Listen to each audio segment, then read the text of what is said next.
अस्सलाम वालेकुम वरहमतुल्लाहि वबरकातुहू।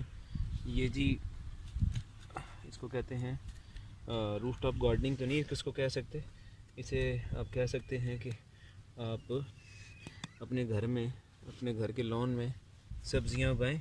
ये देखें, ये है जी करेला, ये करेले की बेल है, और ये तोरी है, ये टिंडा है, और इसी तरह वो देखें ये सब्ज़ मिर्च है। ये 4-5-6 पौधे सब्ज़ मिर्च के, इसकी बूटी करेंगे तो ये मज़ीद बेहतर हो जाएगा।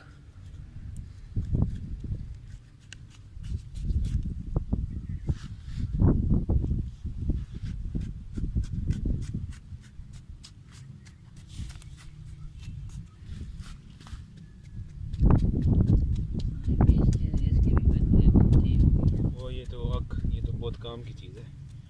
हकीम हज़रात को इसके फ़ायदे जो पता है।